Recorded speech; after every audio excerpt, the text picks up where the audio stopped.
வணக்கம், இது YouTube routers. நான் மைனர். இப்போ சமீபத்தில் திருப்பரங்குன்ற இஷ்யூ நீங்கள்லாம் பார்த்துருப்பீங்க. அதில் எந்த அளவுக்கு நீதிமன்றமே ஒருதலை பட்சமாக செயல்பட்டது போன்ற பல குற்றச்சாட்டுகளை மேலாள் நீதிபதிகளான நீதிபதி சந்துரு அவர்கள் மற்றும் அரிபரந்தாமன், இன்னும் அங்கே மதுரை உயர்நீதிமன்றத்தில் வேலை செய்கிற வழக்கறிஞர்கள், இந்த வழக்கில் சம்பந்தப்பட்ட தொடர் வாஞ்சிநாதன் அவர்கள் டாப் டு பாட்டம் எல்லாத்தையும் நேற்று கருத்தரங்களையும் பேசியிருக்காங்க. பொது வழியில் பேசுகிறது, அது மட்டும் இல்லாமல் ப்ரெஸ் மீட்டு எல்லாத்துலேயும் அது தீபமேற்றுகிற தூண் கிடையாது, தீபத்தூண் தனியாக இருக்குது, இவங்க அந்த எல்லைக்கல்லில் வச்சுக்கிட்டு அதை ஏற்றணும்னு சொல்லி எவ்வளோ பிரச்சனை பண்ணுறாங்க, கலவரத்தை தூண்ட முயற்சிக்கிறார்கள் அப்படிங்கிறத நம்ம நிறைய பார்த்துருக்கோம், பேசியிருக்கோம். குறிப்பாக இன்றைக்கி சமயபுரத்தில் ஆர்எஸ்எஸ்னுடைய தலைவர் மோகன் பாகவத் அவர்கள் இதை குறித்து பேசும்பொழுது நீதிமன்றத்திற்கே ஒரு மிரட்டல் விடுக்கிற துணியில், நாங்கள் கண்டிப்பாக தமிழ்நாட்டில் கலவரத்தை தூண்டியே தீர்வோம் என்கிற துணியில் அவர் பேசியிருக்காரு. இதையொட்டி கருத்துக்கள் நம்முடைய பகிர்ந்துகளில் தொடர் ஜீவசகாப்தன் அவர்கள் இணைந்திருக்கிறார். தொடர் வணக்கம் தொடர். வணக்கம். அதாவது குறிப்பாக அவர் சொன்ன நேரடி விஷயத்துக்கு வந்துடும், சுற்றி வளர்ச்சி பேசாமல் அவர் என்ன சொல்கிறாருனாக்கா, இந்துக்களின் பலத்தை அடிப்படையாக கொண்டு மட்டுமே இந்த பிரச்சனையை தீர்க்க முடியும். திருப்பரங்குன்றம் பிரச்சனை இந்துக்களுக்கு சாதகமாக தீர்க்கப்பட வேண்டும். இப்பிரச்சனையை மேலும் தீவிரப்படுத்த முடியும், ஆனால் அது நீதிமன்றத்தில் உள்ளதால் தீர்க்கப்பட்டு விடும் என்று நம்புகிறேன் அப்படின்னு சொல்கிறாப்புல. இது இல்லை, அந்த இந்துக்கள் பலத்தை கொண்டுங்கிற மாதிரி பயன்படுத்துகிறாங்கல்ல, இதுதான் ரொம்ப, அதாவது இந்த இடத்துல அவங்களுக்கு இந்தியர்கள் அதெல்லாம் இவங்க சொல்லக்கூடிய தேசபக்தி எல்லாம் போயிடும். இந்துக்கள் பலத்தை அப்படிங்கிறப்ப நீங்கள் யோகி ஆதித்யநாத் பயன்படுத்திய வார்த்தை 70% 30% புல்டோசரை கொண்டு வந்து முஸ்லீம்கள் வீடுகள் நிப்பாட்டினாங்களே, அந்த மாதிரி யோசிக்கிறாங்க.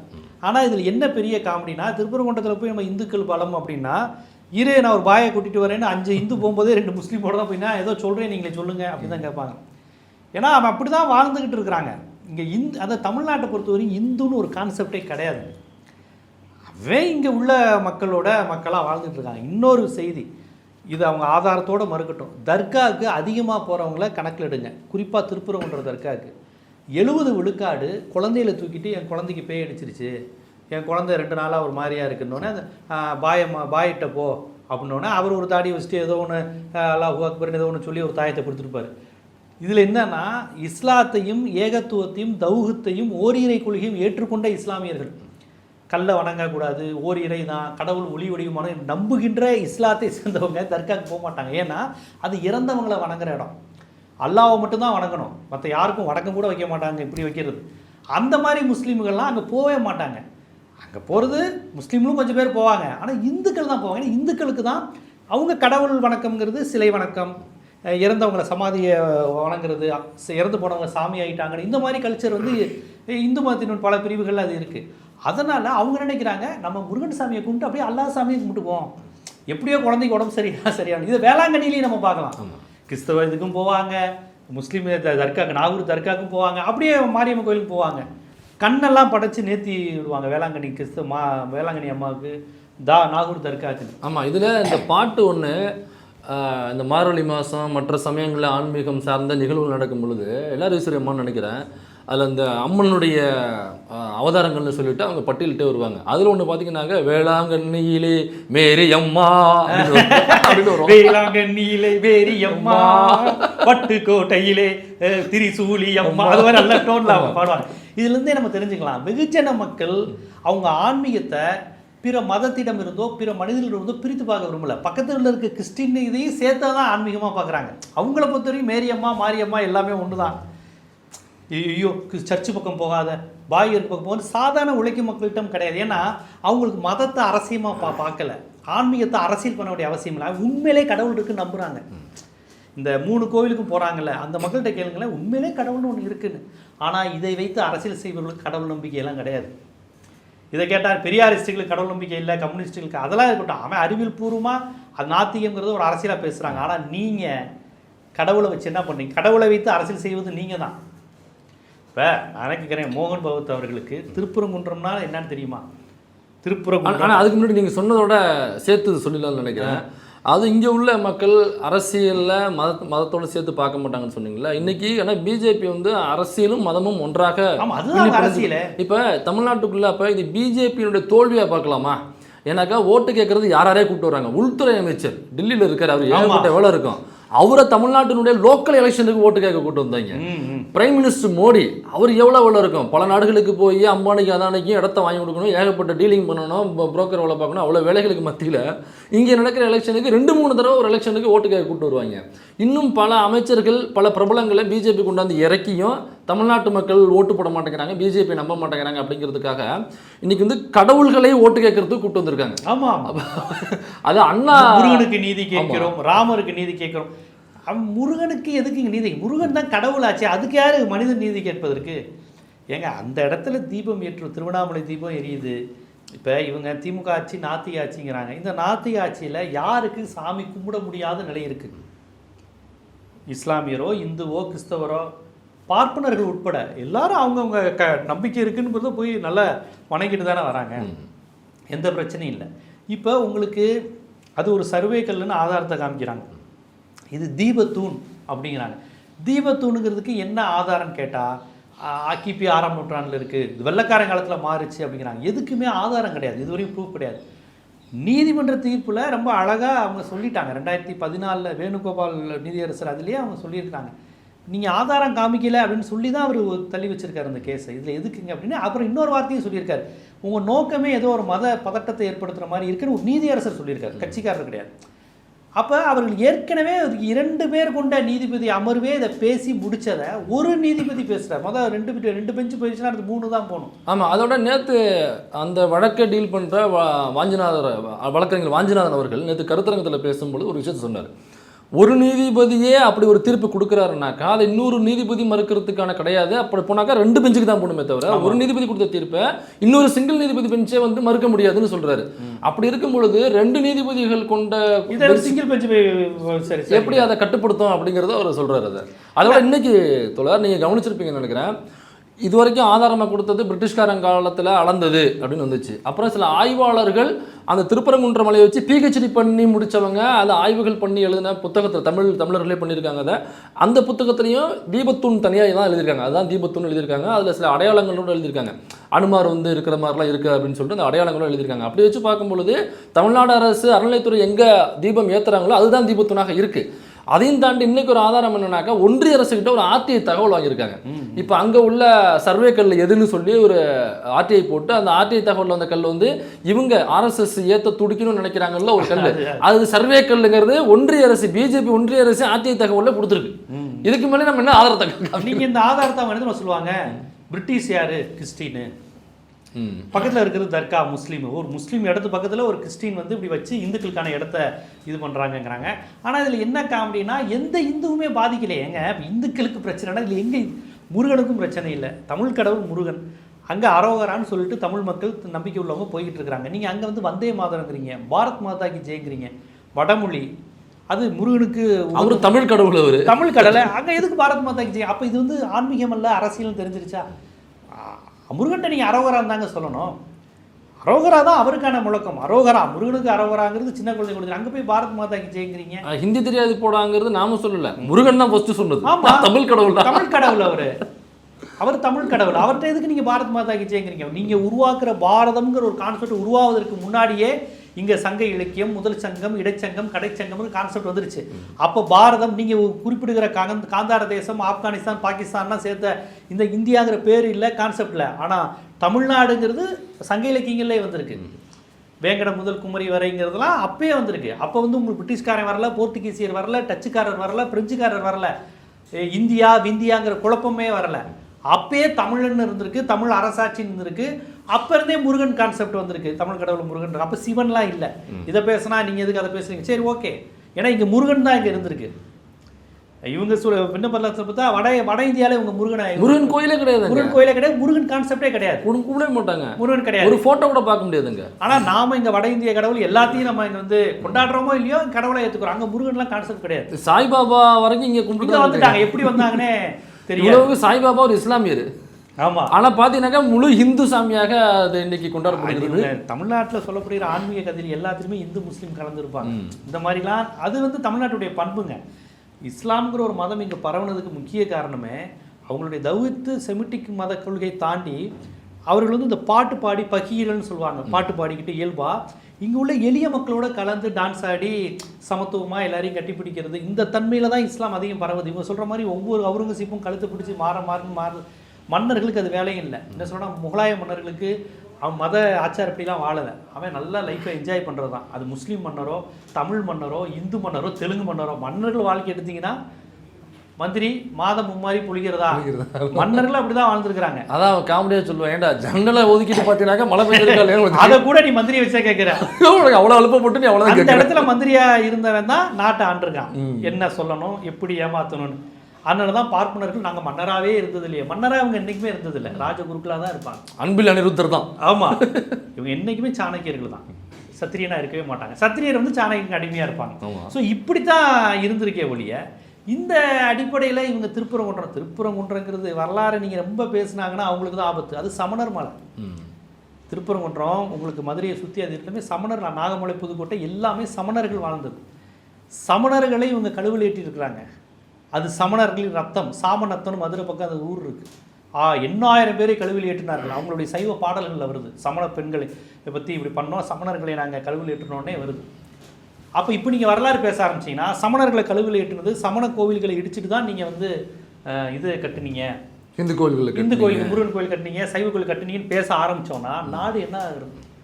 பௌத்த மடாலயங்களை இடிச்சுட்டு தான் நீங்கள் ராமர் கோயில், காஞ்சி மடத்துக்கு கீழே 2 புத்தர் சிலை இருக்குன்னாங்க, அருணன் புத்தகம் இருக்காரு, அந்த புத்தகத்தை இதுவரை யாரும் மறுக்கலையே. இப்போ காஞ்சி மடத்துக்கு கீழே இருக்குனாக்கா இவங்க எப்படி பாபர் மசூதிக்குள்ள ராமர் பிறந்துட்டாருன்னு சொன்னாங்களோ அதே மாதிரி காஞ்சி மடத்துக்கு கீழே எப்போ எங்களுடைய ஹிந்து கடவுள் சிலை இருக்கு, ஏன்னாக்கா அவர் வந்து ஸ்மார்த்த பார்ப்பனர். ஆமாம், காஞ்சி மடம் சங்கராச்சாரியர் ஸ்மார்த்த பார்ப்பனர், ஜிஆர் சுவாமிநாதனும் ஸ்மார்த்த பார்ப்பனர் தான். இப்போ ஸ்மார்த்த பார்ப்பனர்னாக்கா அவங்க உருவ வழிபாடு வந்து பண்ண மாட்டாங்க, அவங்க உருவ வழிபாட்டுக்கு ஒருபோதும் அவங்க எதிரானவங்க ஸ்மார்த்த பார்ப்பனர்களுக்குள்ளேயே. அப்படி பார்த்தோம்னாக்கா ஜிஆர் சாமிநாதன் சொல்கிறாப்புல சொன்னதாக நேற்று வாஞ்சிநாதன் தோழர் வந்து நேற்று பதிவு பண்ணுறாரு. அதாவது நாளைக்கு நான் கோயிலுக்கு போக போகிறேன், திருப்பரங்குன்ற கோயிலுக்கு என்னுடைய மனைவியோட போக போகிறேன் அதை செக் பண்ணுறதுக்கு, ஏன்னாக்கா என்னுடைய மனைவி வந்து முருக பக்தர் அப்படின்னு அவங்க சொல்கிறாங்க. முருக பக்தர் இல்லையா, இவர் முருக பக்தர் இல்லை போல் இருக்கு, ஏன்னா இவர் ஸ்மார்த்த பார்ப்பனர் இல்லை. ஒருவேளை அவர் ஸ்மார்த்த பார்ப்பனர் இல்லாத வீட்டில் பொண்ணோட தரா இல்லையாங்கிற நம்ம தெரியல, பர்சனல். ஆனால் ஒருவேளை ஸ்மார்த்த பார்ப்பனராக அவருடைய இணையரும் இருக்கும் பட்சத்தில் அவங்க உருவ வழிபாட்டை அவங்க ஃபாலோ பண்ணக்கூடாதுல்ல, அது தெரியாமல் அவங்க ஃபாலோ பண்ணிட்டு இருக்காங்க. ஆகம விதிகளுக்கு நீதிபதி தன்னை சைவன் என்றோ வைணவர் என்றோ நான் வந்து இந்த சித்தாந்தத்தை சேர்ந்தவன் என்றோ சொல்லக்கூடாது. இப்போ ஹரிபரந்தாமன் போன்றவர்கள் ஒரு தொழிலாளர் நல சட்டங்களுக்காக பேசும்போது நீ ஆன்டி இண்டியன், கம்யூனிஸ்ட்டுங்கிறாங்க. அவங்க நீதிபதி தீர்ப்பு கொடுக்கும்போது கம்யூனிஸ்டாக இல்லை, நீதிபதி தீர்ப்பு எதை பார்த்து கொடுக்கணும், கான்ஸ்டியூஷன் படி பார்த்து, சட்ட புத்தகங்கள் சிஆர்பிசி ஐபிசியை பார்த்து தான் கொடுக்கணும். அப்படி தான் ஹரிபரந்தாமன், சந்துரு போன்றவர்கள் ரிட்டையர்டு ஆனதுக்கப்புறம் பாதிக்கப்பட்ட மக்கள் போராட்டம் நடக்கும்போது போய் கலந்துக்கிறாங்க. அதையே இவங்க வந்து பார்த்தீங்களா இவங்களாம் ஜட்ஜாக இருந்தாங்க, எந்த கூட்டத்தில் போய் கலந்துக்கிறாங்க, இதனால் பாதிக்கப்பட்ட மக்கள் ஒரு போராட்டம் நடத்துகிறாங்க, சட்டப்படி அவங்களுக்கு என்ன ரெமிடின்னு பேசுகிறாங்க, அதையே இவங்க ஆன்டி நேஷனல்ங்கிறாங்க. ஆனால் ஜிஆர் சுவாமிநாதன் போன்றவர்கள் வெளிப்படையாக சனாதனம்ங்கிறாங்க, திராவிடத்துக்கு எதிராக பேசுகிறாங்க. இது வந்து ஜட்ஜோட வேலையே கிடையாது. பிஜேபிக்காரங்க பேசலாம், அதுக்கு அவங்க உரிமை உண்டு. திராவிட இயக்கத்தை சேர்ந்தவங்க தான் கொள்கையை பேசலாம், கம்யூனிஸ்ட் பேசலாம், காங்கிரஸ் பேசலாம், நீதிபதி பேசக்கூடாதுங்க. நீதிபதி இடத்துல உட்கார்ந்ததுக்கப்புறம் அந்த கான்ஸ்டியூஷன் நீதிபதியை பார்க்கணும். ஆனால் இவர் ஏன் கோவிலுக்கு போகிறேன்லாம் சொல்கிறாரு? ஒரு நீதிபதி எது கோவிலுக்கு போகணும், மாஸ்க்கு போகணும், நான் முருகன், நான் ஸ்மார்த்த பார்ப்பனர், எனக்கு இதில் உருவ வழிபாடு இல்லாமல் இதெல்லாம் நமக்கு தேவையே இல்லை. ஒரு நீதிபதினா அது எல்லா மதத்தை சேர்ந்தவங்களும் யாராக இருந்தாலும் இவர் நீதி கொடுப்பாருன்னு தான் நம்புகிறாங்க. ஆனால் இவர் என்னன்னா தமிழ்நாட்டு காவல்துறையோட மோதுறதுக்கு மத்திய ஃபோர்ஸை வந்து நான் அனுப்புங்க அப்படிங்கிறார். இது எப்படி? ஒரு பதட்டத்தை தடுக்கிறதுக்கு தான் நீதித்துறை இருக்குது, எக்ஸிக்யூட்டிவ் இருக்குது, லெஜிஸ்லேட்டிவ் இருக்குது. ஆனால் இவங்க பேசுகிறது எல்லாமே ஒன்றுமே மக்கள் அமைதியாக இருக்கிறாங்க, ஆனால் இவங்க தூண்டி தூண்டி தூண்டி விடுவது மாதிரி இருப்பதுங்கிறது ரொம்ப வருத்தத்தக்கது. அதனால தாங்க 100க்கும் மேற்பட்ட எம்பிக்கள் நாடாளுமன்றத்தில் இவரை பதவி விலகணும்னு சொல்லியிருக்கிறாங்க. அது சட்டத்துலேயும் இடம் இருக்குது. இப்போ பலர் வந்து இப்படி நீதிபதியை எதிர்த்து அவங்க ரொம்ப சட்டப்படி ஒரு அடாவடித்தனம் பண்ணல, சட்டப்படி இந்தியா கூட்டணியை சேர்ந்த 100க்கும் மேற்பட்ட எம்பிகள் கொடுத்துருக்குறாங்க. ஆனால் இந்த கவர்மெண்ட்டு அதை கணக்கில் எடுத்துக்கல. அது ஜெயிக்கலை அவங்க கணக்கில் எடுத்துக்கணும்ல, ஒரு குழு அமைச்சு என்ன இதுன்னு அது இன்னைக்கு வரையும் பண்ணலை. ஆனால் 100க்கும் மேற்பட்ட எம்பிக்கள் கொடுத்துருக்குறாங்க. அப்போ ஒருவேளை இவங்க கொடுத்த அந்த இம்பீச்மெண்ட்டுக்கான மசோதா இருக்கு இல்லைங்களா, மனு, அது வந்து அவங்க பரிசீலனை எடுத்திருப்பாங்க. எப்போனாக்கா அந்த நீதிமன்றங்கள் முழுக்க எப்பொழுதெல்லாம் நீதிபதிகள் வந்து பெரும்பான்மையாக பார்ப்பனர் அல்லாதவர்களால் நிரப்பப்படுதோ அப்போ ஒருவேளை இந்த இம்பீச்மெண்ட் மசோதாவில் சட்டமாகவே ஆக்கிடுவாங்க. எப்படி இடபிள்யூஎஸை கொண்டு வந்தாங்களோ அப்போவே இந்த மாதிரி தொடர்ந்து கான்ஸ்டியூஷனுக்கு எதிராக திருப்பி கொடுத்தாக்க ஒரு குழுவை போட்டு உடனடியாக நாங்கள் பதவி நீக்கம் செய்வோம்னு சட்டம் மறுநாளே அவங்களுக்கு அமலாயிடும். ஆனால் இன்னைக்கு வரைக்கும் பாருங்கள், இதில் பார்லிமெண்ட்டில் கூட இவர் கேட்டிருக்காரு, டிஆர் பால் ஒன்றை கேட்டு அதுக்கு வந்து ராம்தாஸ் அத்வாலே பதில் கொடுத்துருக்காரு.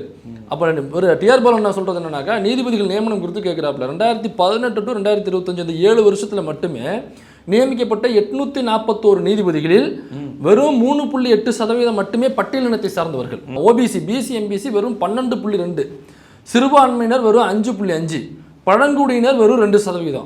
அப்போ பார்ப்பனர் சமூகத்தை சேர்ந்தவர்கள் எத்தனை பேர்னாங்க? 76.45%. அதாவது 3 விழுக்காடுலேருந்து 5 விழுக்காடு இருக்கக்கூடியவங்க 70 விழுக்காடு மேலே இருக்கிறாங்க. ஆமாம். பெரும்பான்மையாக இருக்கக்கூடிய 60-70 விழுக்காடு இருக்கக்கூடிய பிற்படுத்தப்பட்ட சமுதாயத்தை சேர்ந்தவங்க 5.5, பட்டியல் சமூகத்தை சேர்ந்தவங்க 20 விழுக்காடு இருப்பாங்க. அவங்க வெறும் 3-4%. அவ்வளோதான். அப்போ இது வந்து எவ்வளோ ஒரு ஆபத்து பாருங்கள். இதைத்தான் பெரியார் இது எல்லாத்தையும் பெரியார் அன்னைக்கே சொன்னார்.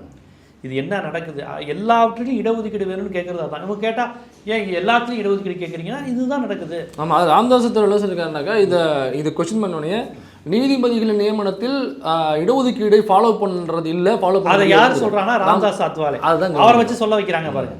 நாமெல்லாம் இந்துக்கள் அப்படின்னு பேசுகிறத மோகன் பகவத் பேசுவார், தலித்துகளுக்கு இடஒதுக்கீடு வேணாங்கிறத கவாய் பேசுவார், ராம்தாஸ் அத்வாலே பேசுவார். இதுதான் அவர்களுடைய வெற்றி. இப்போ அவங்க நேரடியாக பேச மாட்டாங்க. அந்த காலத்தில் மாப்போசி பேசுவார், ராஜாஜி பேச மாட்டார், பெரியாருக்கு எதிராக மாப்போசி பேசுவார். ஸோ இவங்க எவ்வளோ திருப்பரங்குன்ற பிரச்சனையில் பிஜேபிக்கு எதிராக விஜய் பேச மாட்டார்.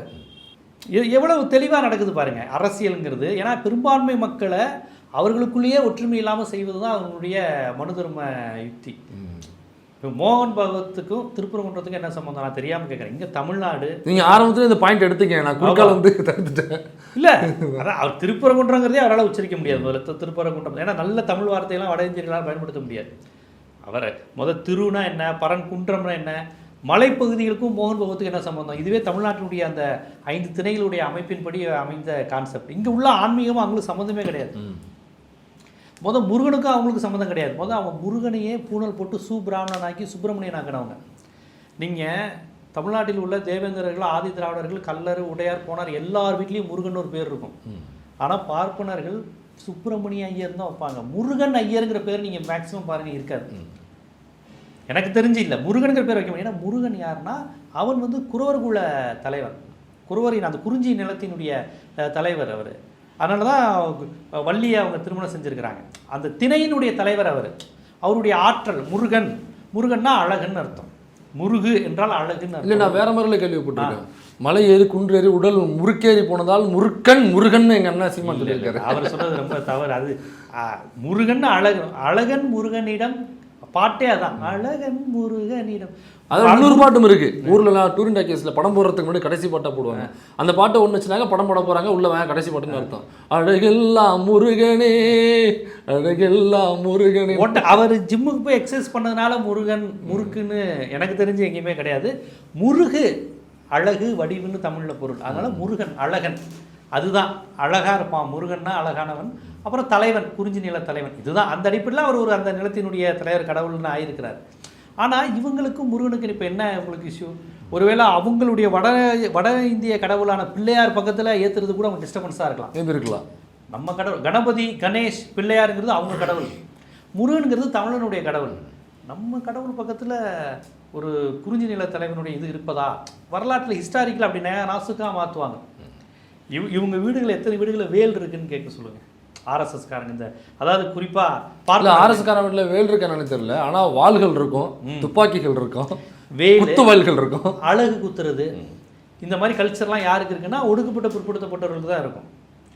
வேலு, காவடி தூக்குறது, குழந்தைகளை காவடி பண்ணுறதெல்லாம் நம்ம கடுமையாக கண்டிச்சிருக்கோம். என்னங்க இது பக்தி, ஏன் அப்படி குழந்தை மேலாம் காமிக்கிறீங்க அப்படின்னு. தீ மிதிப்பாங்களா அவங்க? எந்த பாப்பானும் தீ மிதிச்சு நம்ம பார்த்தது இல்லையா?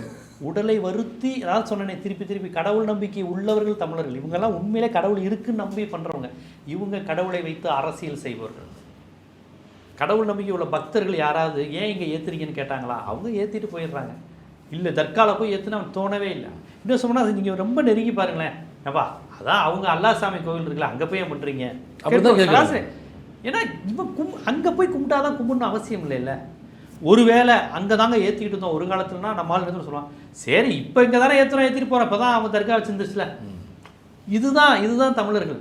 அதே போல் எந்த முஸ்லீம் போய் முருகன் கோயில் பக்கத்தில் இருந்து நாங்கள் பாங்கு செய்ய போகிறோம், அங்கே தான் நாங்கள் எங்களுடைய இது பண்ணோம் அப்படின்னு சொன்னதே கிடையாது.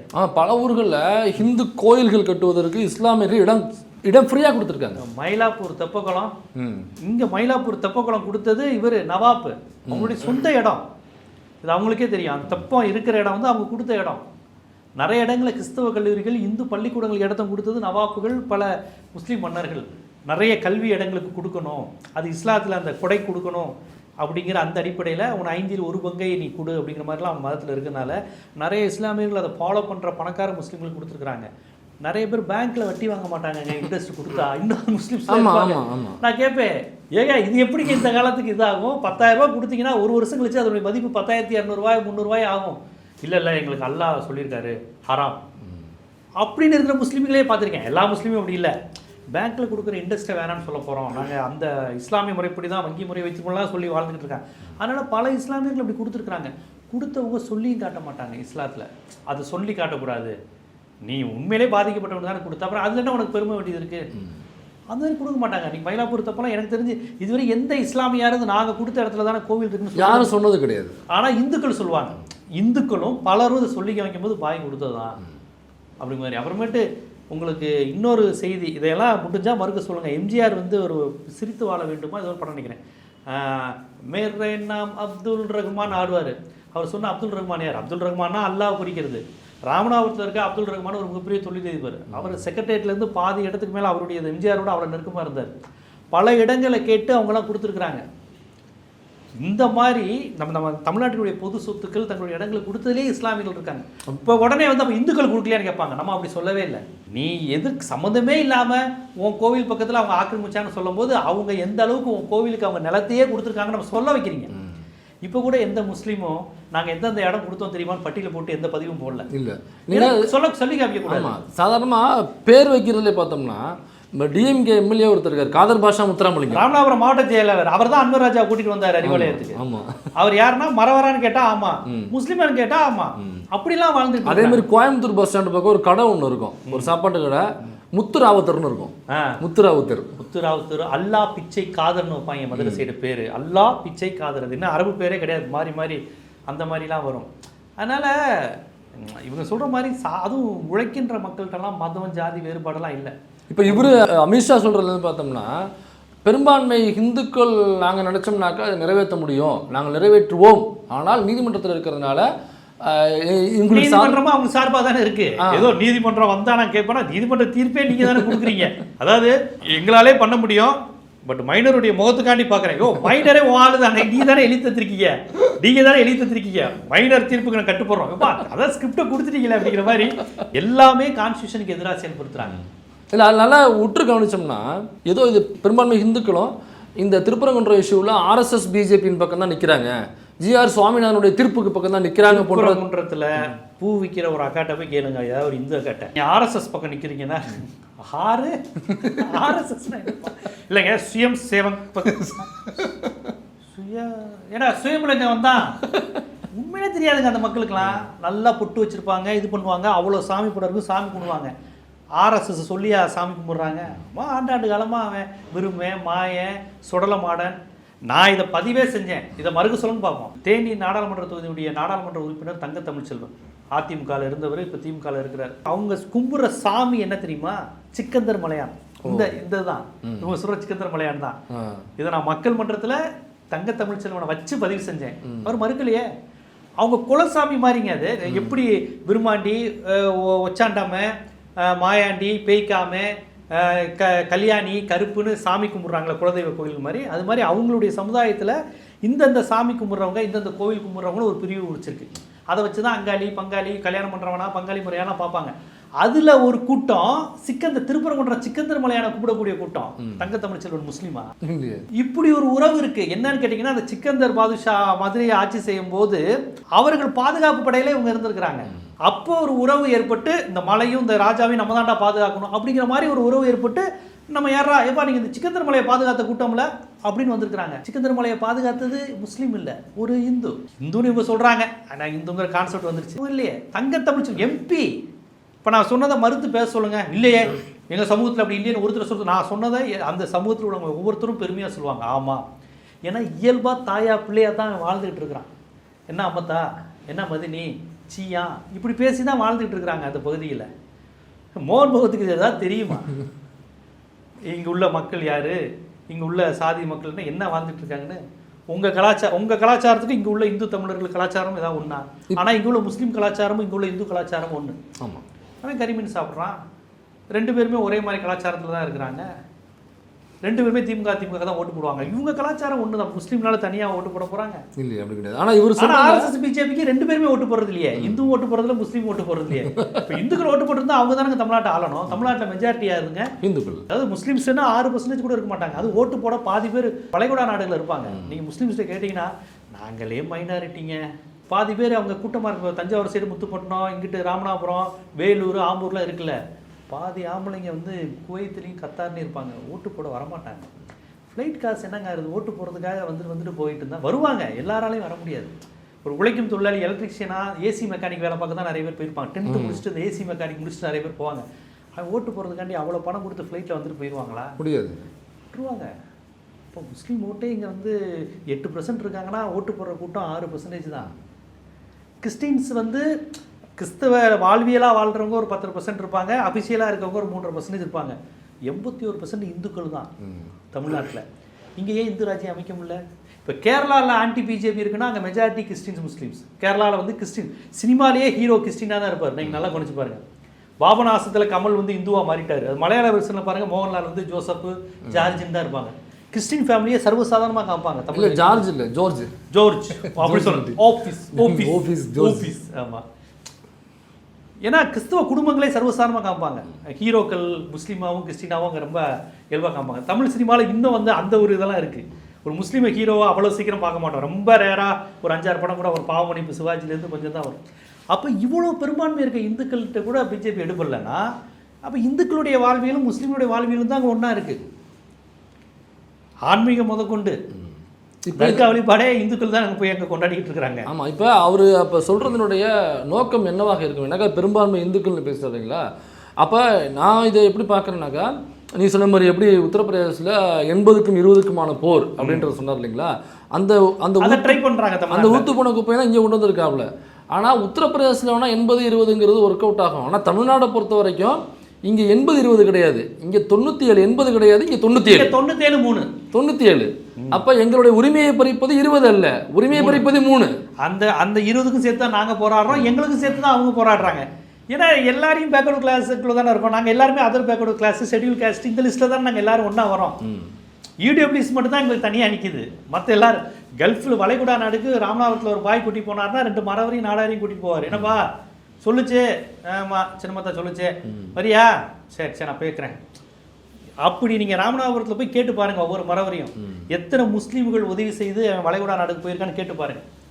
இவர்கள் சொல்லக்கூடிய RSS உதவி செஞ்சு எத்தனை பேர் ஒரு ஒடுக்கப்பட்டவரோ ஒரு நாடாரோ வேலைவாய்ப்பு வாங்கியிருக்காருன்னு கேட்க சொல்லுங்கள் பார்ப்போம்.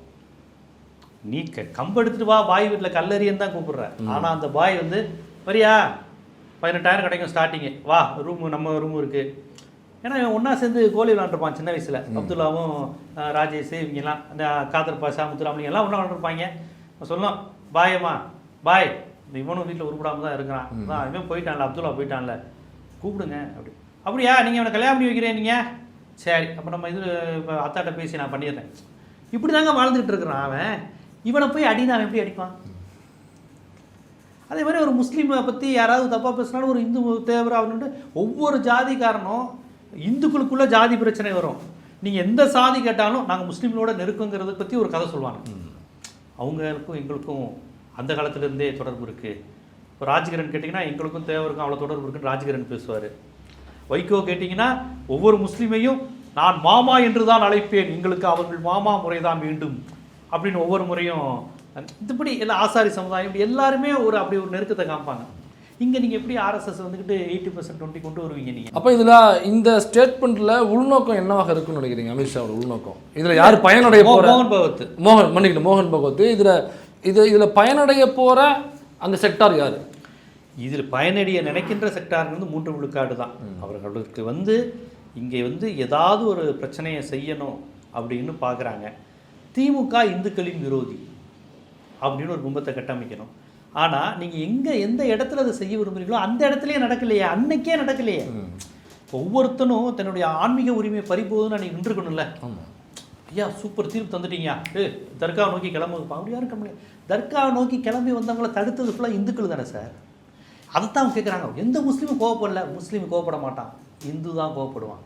பாஷா கோவப்பட மாட்டான், பாஷாக்காண்டி மாணிக்கம் கோவப்படுவான். தமிழ்நாட்டில் மாணிக் பாஷாக்கள் அதிகம். பாஷாவையும் மாணிக்கத்தையும் பிரித்து பார்க்குறது வட இந்தியா. இங்கேருந்து ஒரு தமிழ் படம் மும்பையில் போய் மாணிக் பாஷான்னு சொல்லி கைத்துட்டு வாங்கிருச்சு. அந்த படத்துலேயே ரஜினி வந்து ஆண்டனி வச்ச குண்டெல்லாம் உடச்சிருவாப்புல. உடச்ச உடனே மாணிக் வாழ்கன்னு பார்ப்பல. ரஜினி அப்படி நிற்க சொல்லுவாப்புல, மாணிக் நை பாஷா அப்படின்னு சொன்ன உடனே தேட்டரே கைத்தட்டுவாங்க. கைத்தட்டினவெல்லாம் முஸ்லீமா? ஒரு தன்னுடைய விருப்பமான நடிகன் ஒருத்தர் பாஷாங்கிற முஸ்லீம் பேர் வச்சோடனே மதுரையில எல்லாம் பேருக்கு பின்னாடி முத்து பாஷா, பாஷா ரெடி, ஒரு முஸ்லீம் பேரை வச்சிருக்கோமேங்கிற உணர்வுலாம் அவனுக்கு தேவையில்லை. தலைவர் படம் பாட்சா.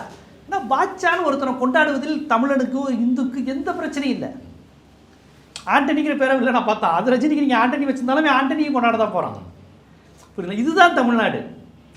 அதனால் உங்களுக்கு இப்படியாகிறது தான் ஒரு கான்செப்ட் இருக்குது. இந்த மணிரத்னம் சங்கர் போன்றவங்க தான் முஸ்லீம்களை இதாக காமிச்சு ஒரு கான்செப்டை கொண்டு வந்தாங்க 90களுக்கு பிறகு. அதுக்கு முன்னாடிலாம் சிவாஜி பார்த்தீங்கன்னா பாவமணிப்பில் முஸ்லீம் ஹீரோவாக வருவார். எம்ஆர் ராதா தான் வில்லன். என்ன பாய் ஒரு சாயிப்பு சொல்லி கேட்குறீங்களா, நாடு உருப்பிடுமானோன்னு எல்லா இந்துக்களும் சேர்ந்து அவர் நம்மில் ஒருவருமாங்க, மதக்கலவரத்தை தூண்டாதுன்னு. அந்த எம்ஆர் ராதா வந்து பட்டையை போட்டுட்டு அப்படி ஒரு இந்து ஆன்மீகவாதி மாதிரி வில்லனாக காமிச்சிருப்பாங்க. இன்றைக்கி அப்படி படம் வந்தால் ஆர்எஸ்எஸ்லாம் கொந்தளிச்சிருக்கோம். ஒரு இந்துவை வில்லனாக காமிச்சு முஸ்லீம் ஹீரோவானு. அந்த படம் 1960 வந்துருச்சு. முஸ்லீம் தான் ஹீரோ, சிவாஜி நல்லவர், கெட்டவராக ஒரு எம்ஆர் ராதாவை காமிச்சிருப்பாங்க. படம் மத நல்லிணக்க படம், படம் பயங்கரமாக ஓடிச்சு.